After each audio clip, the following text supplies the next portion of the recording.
Members of the jury, it is a not unusual thing for a judge to say regarding a case like this that it is a simple case.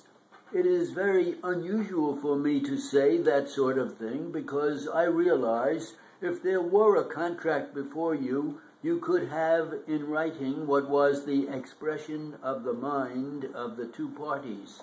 But this sort of case is one that arises in the twinkling of an eye, and nobody in this drama apprehends what is going to be the result of coming into this courtroom to settle differences. The simplest way in which you can operate is to try to make a moving picture of this whole scene, all the way from Ohio to New York on that Saturday night, and the intervening time up to Tuesday following, I believe, when the accident occurred. You have to scrutinize witnesses very closely, ordinarily. I take it, however, that in view of the intervening time, the time that elapsed between this accident and today, there has not been any sharp contrast on many of the things that go to make up the final picture. Of course, there are differences of recollection, and some of them may be serious, and some of them may not. Oftentimes, in the back of a picture, we get a clue that gives us enlightenment. It may be an infinitesimal thing, but it gives us enlightenment as to the solution of the whole problem.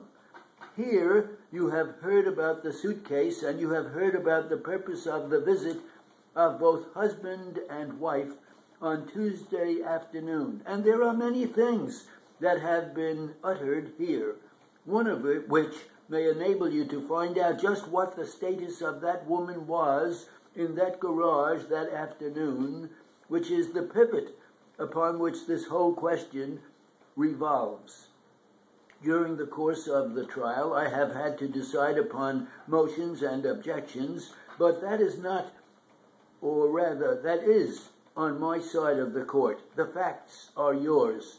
Even when I say at the end of the plaintiff's case or at the end of the defendant's case that I deny a motion for dismissal, that is on my side of the court and not on yours. There are legal questions involved, and you are not to vex yourself about anything of that kind. I am to say what my will tells me is right just now in order to enable you to see what pathways the law dictates. You have the facts before you, and what I tell you as to the law will be infallible to you, and you are to believe me as to the law. The law is not so difficult to understand, but the application of it may be difficult. You know ordinarily what a negligence case is. It is one where the plaintiff says, this defendant did not perform the duty that was due from him to me, and I was hurt as to my person or my property, and that omission was the proximate cause of that injury. Now here we have a sort of twilight zone, and I am trying now to dissipate the twilight and make it not night, but day.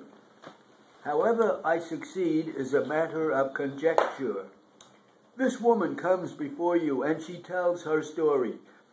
If her story is materially wrong and is willfully false, you are to throw out that part of the story which is false as to a material thing. And you have the option to say that the infection goes through the whole carcass of the testimony and cast that out too. It is never quite true, and I am not saying this in castigation or criticism of anyone here, but to give you the criteria by which you are to determine your rights, where you suspect there may be a falsehood there. This suitcase is not a critical thing in this story, except as to her credibility. Whether it was there or not in the premises, it did not of itself give her the right to go in there as an invitee.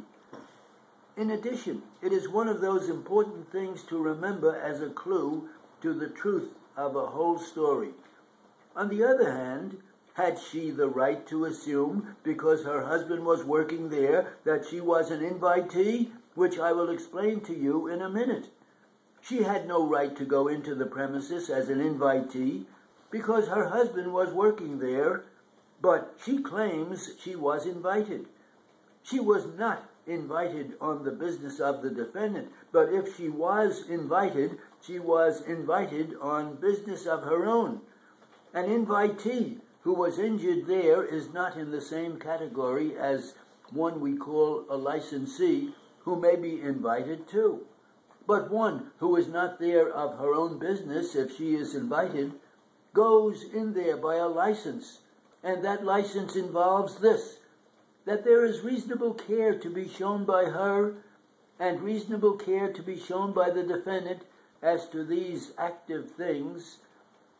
For instance, as in this instance that brought about this accident. If she is a licensee and there on her own business,